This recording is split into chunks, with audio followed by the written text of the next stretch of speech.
L'invité du 12-13 de Souvenir FM. Allez, bienvenue pour une toute nouvelle émission. L'invité du 12-13 aujourd'hui, c'est la commune de Saubus qui est à l'honneur de cette émission, représentée donc par son maire, Didier Sarciat. Bonjour Didier. Bonjour. Vous allez bien ? Très bien, merci. Merci d'avoir accepté notre invitation donc pour parler de la commune. On va faire un petit point sur l'actualité, l'histoire, un peu de géographie, un peu tout ça quoi. Une fiche d'identité, je dirais, de la commune. À vos côtés, Yvon Loubel. Bonjour Yvon. Oui, bonjour. Vous allez bien ? Oui, très bien, merci. Vous êtes donc conseiller municipal, délégué à la culture et au tourisme. C'est votre premier direct, Yvon ? Non, c'est pas mon premier direct, non. D'accord, bon très bien, comme ça vous serez à l'aise. Nous donc aujourd'hui c'est Didier Sarciat, maire de Saubus, et Yvon Loubel, conseiller municipal délégué à la culture et au tourisme à Saubus. Vous êtes aussi Didier, un conseiller communautaire donc à Marenadour-Côte-Sud, à la communauté de communes. Vous avez été élu en 2014, vous êtes artiste, graphiste, peintre, sculpteur, et vous êtes assez rare d'ailleurs en mairie, hein. C'est ce que vous disiez, cette corporation de métier est assez rare en mairie. Vous êtes une cinquantaine en France, donc à avoir porté la fameuse écharpe tricolore. Vous avez votre atelier de travail aussi qui est à Saubus, exactement. Oui, tout à fait. Vous m'arrêtez si je me trompe. Hein. Non. Pour l'instant, ça va. Vous êtes originaire de Saubus, hein, votre famille du côté de votre père est au moins présente à Saubus depuis le XVIIIe siècle, c'est bien cela ? Effectivement, et vous avez vous-même beaucoup voyagé avant de vous réinstaller définitivement donc en 2010. Il y a toujours eu un lien entre votre famille, entre vous et Saubus. Saubus, vous avez cette commune dans la peau, comme on dit. Oui, j'ai jamais quitté des yeux le village natal de mon père. On y revenait souvent suite au voyage de mon père qui était dans la fonction publique. Et c'est vrai que Saubus a toujours gardé pour moi. J'ai toujours eu une tendresse particulière et normalement, au fil de la vie, il s'est fait que je suis revenu travailler à Saubus, d'ailleurs en tant que professeur. D'accord. Enfin, à Dax, plus exactement, à Cendrillon, pendant 4 ans. Et puis après, mon cheminement d'artiste m'a éloigné vers Paris. D'accord. Pendant une vingtaine d'années. Et puis voilà, je reviens aux sources avec toute mon inspiration. Et voilà. C'est très bien. Alors, qu'est-ce qui a fait que vous avez brigué, on va dire, le poste de maire de cette commune? C'était en 2014. Je ne sais pas si on peut parler de briguer, parce que c'est un peu comme tout, c'est les hasards de la vie. Je ne vais pas trop revenir là-dessus, mais en tout cas, c'est une chose qui est passionnante, parce que le village de Saubus, c'est vraiment un village qui a énormément d'histoire, de patrimoine. Et c'est vrai que mon grand-père y était là, était présent, était au conseil municipal d'ailleurs aussi, sur plusieurs mandats. Et c'est vrai que je me suis moi-même présenté d'ailleurs en tant qu'enseignant dans un mandat où j'ai été recalé d'ailleurs cette fois-là, dans les années 1983. Mais c'est vrai que je suis heureux d'être à Saubus. C'est un village qui respire la nature, la beauté, et puis toute cette histoire, on en découvre toujours. Enfin, c'est ce qu'on essaye. On va essayer de montrer et d'amener les gens à découvrir ce beau petit village du bord de l'Adour. Effectivement, de dérouler en tout cas pendant l'émission. À vos côtés, Yvon Loubel, conseiller municipal. Donc, vous êtes délégué à la culture et au tourisme. Vous animez aussi l'atelier photographie de la commune. Ça fait 6 ans que vous êtes à Saubus. Vous venez de Boulogne-sur-Mer. Vous étiez donc kinésithérapeute spécialisé en neurologie infantile. Et puis à la retraite, vous avez découvert ce village. Qu'est-ce qui s'est passé ? Racontez-nous. Pour la retraite, effectivement, on pensait venir dans le Grand Sud-Ouest et le grand hasard nous a fait venir à Saubus.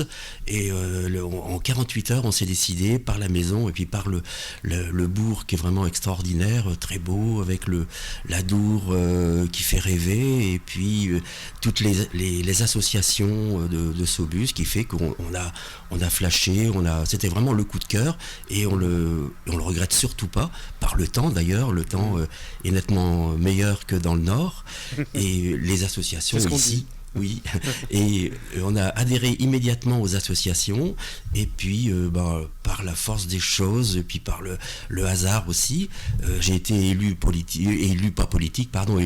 au conseil municipal, et donc c'est la première fois que je suis un élu, et puis c'est aucun regret, au contraire, à refaire, je ferai la même chose. Vous aviez toujours été impliqué dans des associations de toute façon, de par votre profession, dans le milieu du handicap notamment. Oui, dans le milieu milieu du handicap, oui, j'ai créé des associations à Boulogne-sur-Mer sur les associations de paralysés et puis d'handicapés moteurs et génétiques. Aujourd'hui, la population de Saubus, combien? Elle s'élève à combien de personnes, combien d'habitants? Nous avons dépassé les 1000 habitants. On n'est pas encore enregistré à l'INSEE en tant que tel, mais ça ne saurait tarder. Et oui, la population est croissante. On est revenu finalement à l'histoire parce qu'il y avait plus de 1000 habitants sur le bourg de Saubus. C'est ça qui est assez surprenant. Voilà, effectivement, en 1793, 619 habitants, et puis une évolution quand même importante pour arriver à plus de 1000 habitants en 1836. Donc effectivement, passer le premier tiers du 19e siècle, vous avez passé la barre des 1000 habitants. On va refaire l'historique un petit peu de la commune et comprendre un peu plus pourquoi. Ensuite, ça a été il y a eu une diminution, enfin ça a été un petit peu cyclique quand même, jusqu'à une diminution quand même progressive à partir de la fin du 19e siècle. Aujourd'hui, qu'est-ce qui se passe? Pourquoi les gens reviennent à Saubus? Oui, disons que pour reprendre cet historique, Saubus est un port. Saubus est un village au bord de l'Adour. À cette époque, l'Adour, les fleuves étaient les moyens de communication. Donc il faut bien comprendre que Saubus, comme tous les petits villages du bord de l'Adour, étaient finalement les ports qui permettaient de ramener les denrées des colonies et d'exporter les denrées locales aussi. Et ce qui fait que Saubus était un port donc, de mariniers et un port marchand. Et donc une grande population, on imagine un peu 1000 habitants dans le bourg à l'heure actuelle, ça devait vraiment foisonner, quoi. Effectivement, ça devait fourmiller. On va parler un petit peu plus de l'histoire dans quelques instants, on va faire une courte pause et puis parler aussi un petit peu de la géographie, et c'est aussi également une station thermale, précisons-le bien, on va développer aussi ce volet-là pendant l'émission. Saubus à l'honneur avec son maire Didier Sarciat et Yvon Loubel, conseiller municipal. Souvenir FM. C'est la commune de Saubus qui est à l'honneur, représentée donc par Didier Sarciat, le maire de la commune, plus Yvon Loubel, donc conseiller municipal. Vous êtes tous les deux mes invités pour l'émission L'invité du 12-13. Pour parler de Saubus, c'est vrai, on a fait un petit peu le point au niveau de la démographie. Aujourd'hui, vous avez redépassé les 1000 habitants, puisque c'était déjà le cas effectivement au 19e siècle, à l'époque où c'était un port florissant effectivement, qui amenait les denrées du port de Bayonne, c'est ça? C'était sur l'axe... c'était quelle route finalement? C'était une autoroute. Quelle autoroute? La fleuve Adour, voilà, l'autoroute Adour. D'ailleurs, on a encore le chemin de halage qui d'ailleurs se revalorise avec notre territoire, avec Max, puisque ça va devenir la voie de l'Eurodyssée, c'est la voie des pèlerins. Et il est en train de subir un aménagement pour accueillir vélos, piétons. Ça restera quand même une voie douce, puisqu'on pourra l'emprunter également sur certains tronçons en voiture, mais il sera ralenti, aménagé, et il va mettre en valeur tout cet axe qui est bordé de souvenirs d'ailleurs, comme votre radio. Effectivement. Est-ce qu'on sait à quand remontent les premières installations donc, d'habitants sur ce territoire que deviendra Saubus? Alors là, on rentre dans l'histoire, et c'est vrai que le nom de Saubus, les habitants de Saubus s'appellent les Sibusates. Alors là, c'est une grande interrogation, parce que les Sibusates, on les retrouve dans les écrits de César. De Jules César. De Jules César, avec son lieutenant Gracchus, qui était venu contrer la coalition des Aquitains, qui devait aider la Gaule. Et c'est vrai que là, il parle des Sibusates, des Tarusades, des Cocosates. Donc les tribus avaient ces noms en hâte. Et alors, est-ce que ça vient de là? Peut-être. La question reste posée. En tout cas, ça date de 50, c'est ça? 50-55 avant Jésus-Christ. Tout à fait, oui.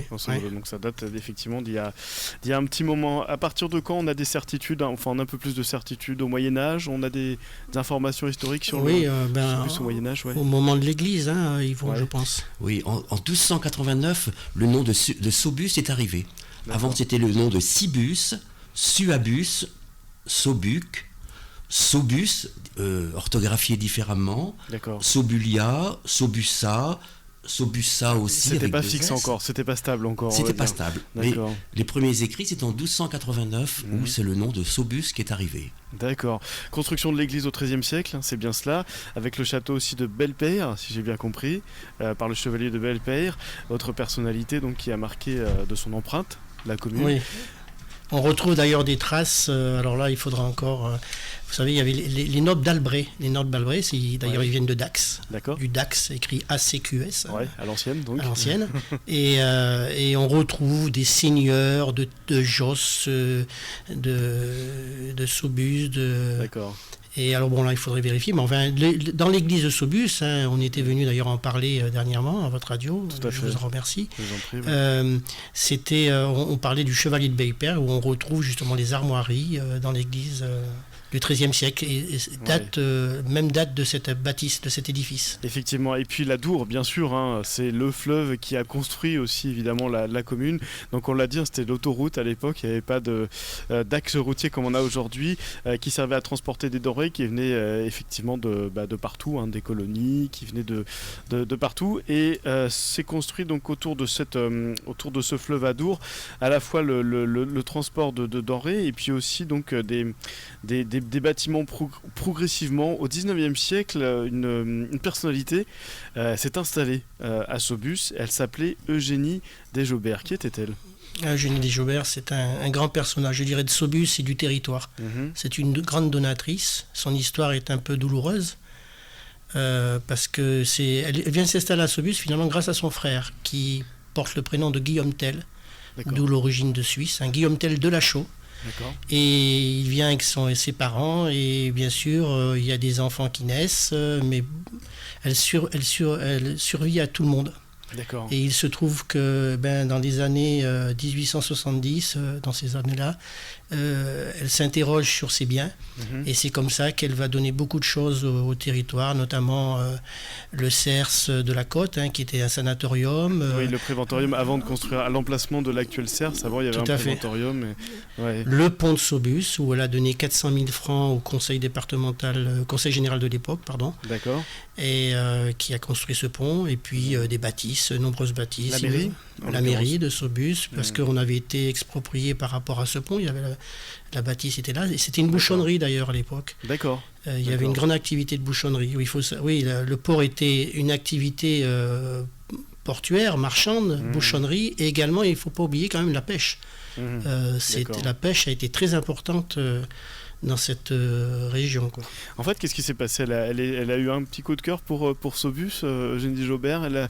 Elle a voulu rester, s'installer, vivre et mourir finalement à Saubus. Je pense Yvon. Ouais, Yvon. Oui, bien sûr, elle a voulu rester à Saubus et faire vivre la commune comme elle l'a fait.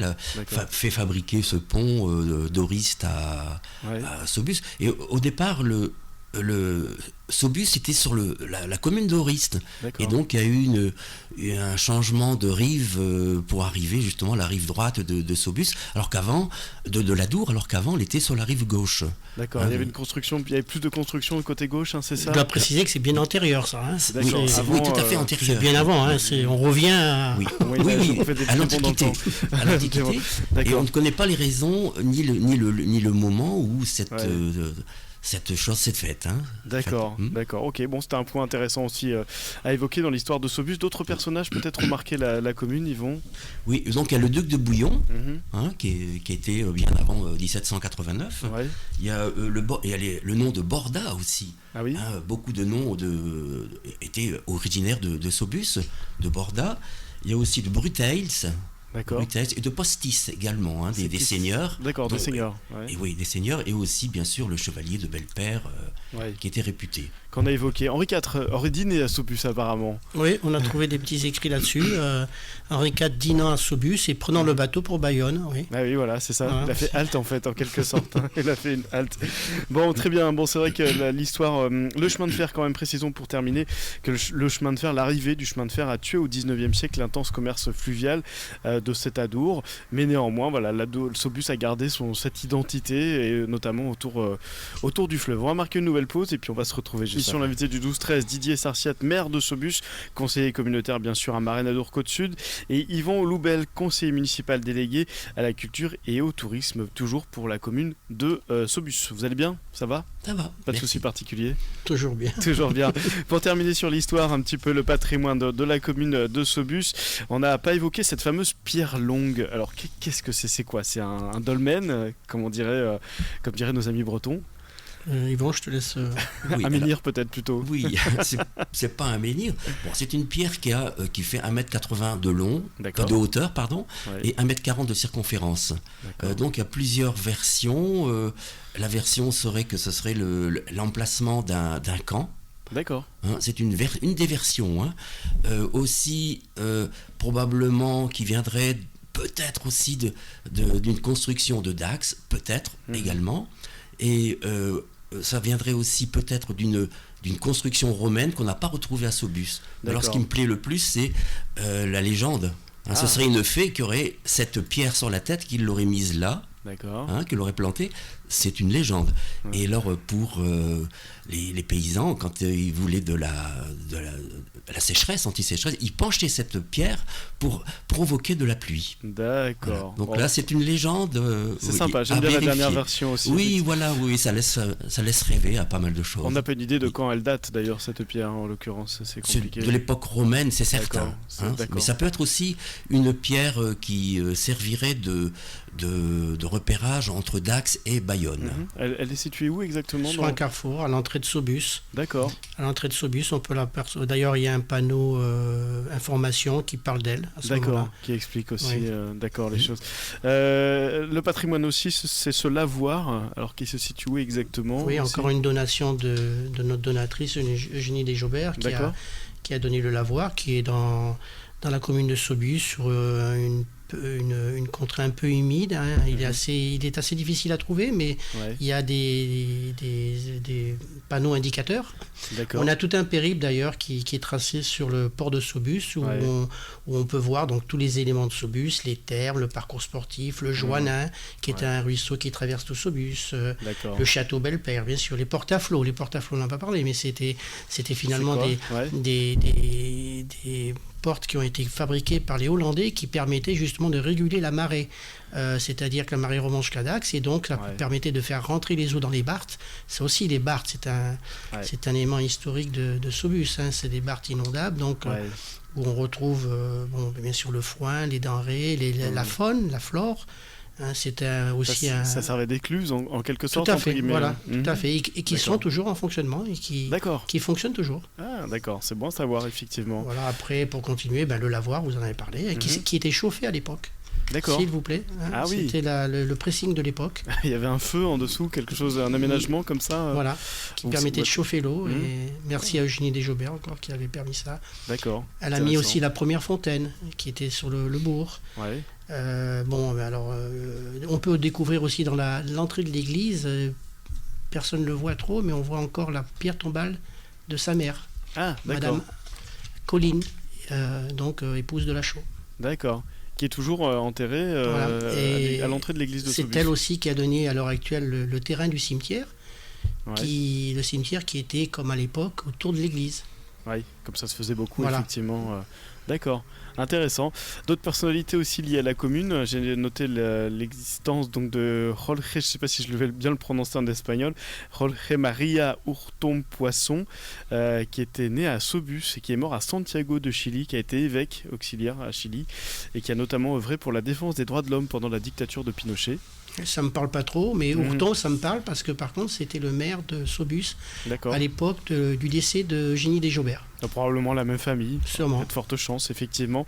Jean-Baptiste Ducasse, qui était né le 2 août 1646 à Saubus. Il est mort le 25 juin 1715 à Bourbon-l'Archambault. C'était un officier de marine, je crois. Ça, Yvon, vous en avez entendu parler de ce personnage? Oui, pas beaucoup. Enfin, c'était un amiral. Un amiral de la marine, bien sûr. Et donc là, non, j'ai pas beaucoup de... C'était pour en citer, voilà, on peut en citer quelques-uns.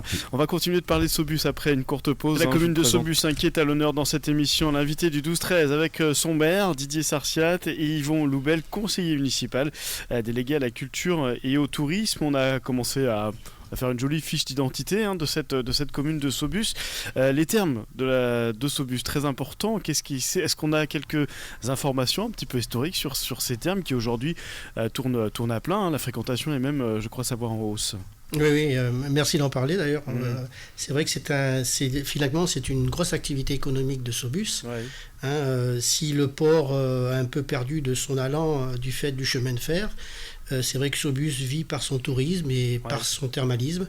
un peu comme Dax, et ça marche bien apparemment, puisque je crois qu'avec les remises en forme de son directeur, c'est une entreprise qui fonctionne bien. C'est à la fois une cure thermale et à la fois la possibilité effectivement de proposer d'une offre de remise en forme.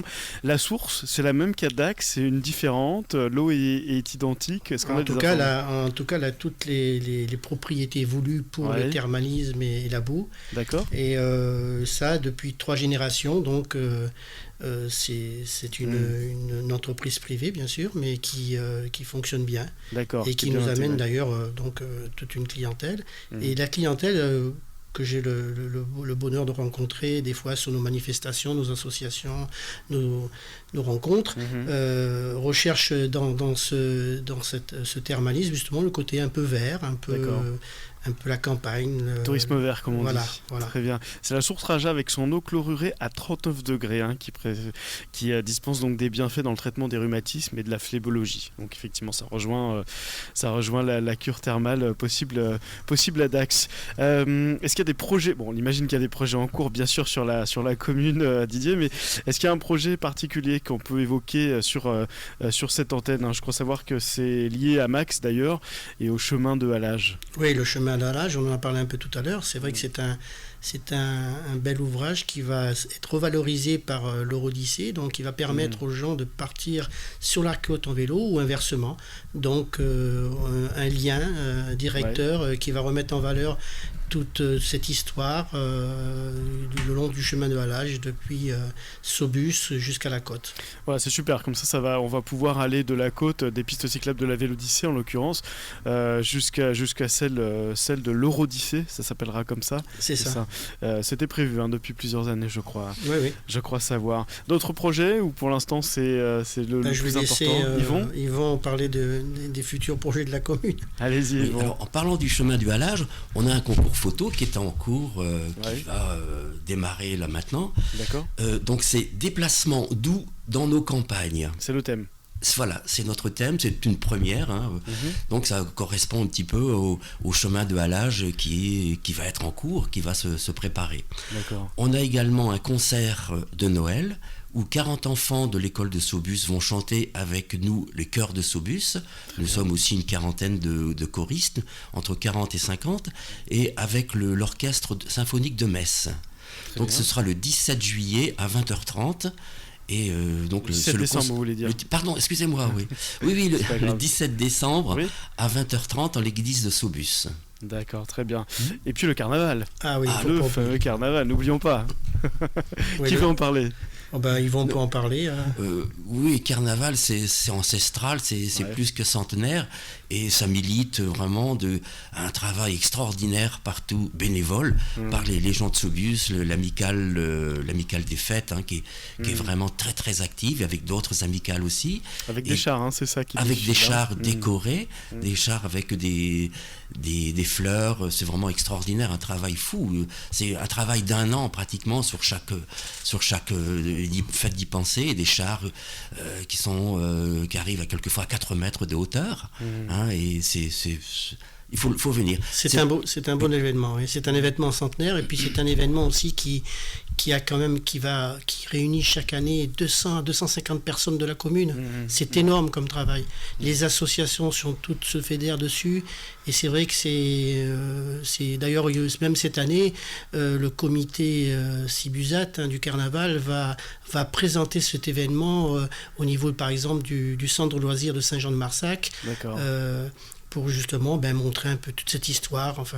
C'est quelque chose d'historique. Et il y a du monde. Je vous invite à y venir donc au premier dimanche de mars. C'est ça, chaque année c'est le premier dimanche de mars, là en l'occurrence le 5 mars prochain. S'il fait beau. Sinon c'est reporté. On le reporte parce que c'est trop fragile. Les petites fleurs qui sont faites par nos petites mains, c'est énorme comme travail. C'est quelque chose de grandiose. Bien sûr. On marque une dernière pause et puis on se retrouve après. Je rappelle que je suis avec Didier Sarciat, le maire de Saubus, et Yvan Loubel, conseiller municipal toujours à Saubus. Et la commune de Saubus à l'honneur de cette émission, l'invité du 12-13, je le rappelle, avec vous, Didier Sarciat, maire de Saubus, et Yvon Loubel, conseiller municipal. Juste avant, c'est la dernière intervention, donc on va se dire au revoir, mais juste avant, c'est vrai que vous étiez venu, Didier, pour parler de cette opération, pour rénover. Alors, je ne vais peut-être pas rentrer dans les détails techniques parce que je m'en souviens pas, tout simplement, mais c'était pour rénover des pièces du clocher de l'église. C'est ça qui date du 13e siècle. Le beffroi, tout à fait. Le beffroi. Ça va aujourd'hui, c'en est où finalement? Je vous remercie d'ailleurs de votre accueil à cette époque parce que on a accueilli donc l'église pleine. D'accord. Avec David Olaizola et les compagnons qui nous ont fait un superbe concert. Ouais. Pierre Oteza, le traiteur bien connu du Pays Basque, nous a offert un après-concert exceptionnel aussi, et ça a très très bien marché. Je crois que l'association Sainte-Thérèse est très contente. Ouais. Et ça pourra nous aider à rénover ce beffroi qui demande réparation. Effectivement, pour terminer aussi sur cette émission, alors il y a l'Oussobus. Alors c'est un jeu de mots évidemment entre bus et Saubus. C'est un bus qu'on vous a donné, c'est ça? Oui, la société Transdev donatrice nous a offert ce bus. On l'a entièrement customisé à l'image du territoire, donc on peut découvrir dessus les Barthes, le chemin de halage, le pont de Saubus, le bourg de Saubus, et tous les tracés de ce chemin de halage, la Dour. Enfin, ça nous situe dans le territoire. Et dans ce bus, on accueille bien sûr les associations, des expositions, des réunions, et il a vocation de se placer, en tout cas l'été, sur le chemin de halage, au port de Saubus, pour faire découvrir tout notre patrimoine et le patrimoine du territoire. Très bien, effectivement. Là où passe l'Eurodyssée, effectivement, vous avez vos ateliers photos aussi, Yvon, si j'ai bien compris, dans ce bus, des réunions photos en tout cas. Oui, on fait des réunions photos quand le temps le permet et quand le bus est de sortie. On fait des réunions photos où c'est vraiment très, très intéressant, c'est très convivial. Et on fait aussi des expositions dans ce bus, des expositions dans l'Oussobus, expositions photos, expositions d'archives et aussi de dessins d'enfants. Et donc le bus est intéressant parce qu'on a l'électricité qui est à même pour nous pour visionner les photos que l'on fait. C'est vrai que pour revenir sur le carnaval, Didier, vous avez donc c'est un événement qui est centenaire. Vous avez 100 ans de costumes finalement qui sont où d'ailleurs? Oui, peut-être pas 100 ans de costumes, mais pas loin. Oui, il y a un demi-siècle en tout cas, c'est sûr. Ouais. Et cette année, ces costumes vont sortir des malles. Et c'est une proposition donc du troisième âge et du comité des fêtes, en fait, évidemment de toutes les associations, elles vont s'y mettre. Et c'est vrai qu'elles vont présenter dans le bus, comme on avait présenté l'année dernière, les 100 ans du carnaval. Ouais. Et on avait fait des photos, des histoires de ces 100 ans. On revoyait les chars de naguère.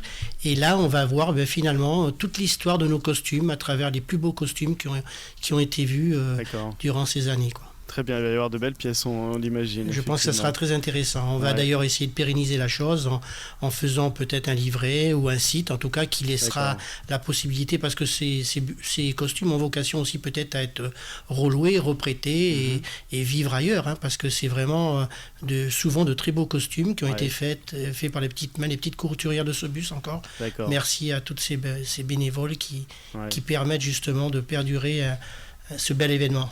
Le message est passé, www.saubus.fr, c'est le site internet de la ville, et qui renvoie d'ailleurs à différentes pages Facebook selon une association, selon l'activité que l'on cherche. Vous avez développé votre présence sur les réseaux sociaux, si j'ai bien compris. On n'a pas l'autoroute qui passe loin, mais on a l'autoroute de l'Internet. 2.0. Merci à tous les deux d'avoir participé à cette émission. Vous êtes les bienvenus, bien sûr, comme je le dis à chaque fois, pour participer à d'autres émissions. À très bientôt. Merci de votre accueil. Merci. Au revoir.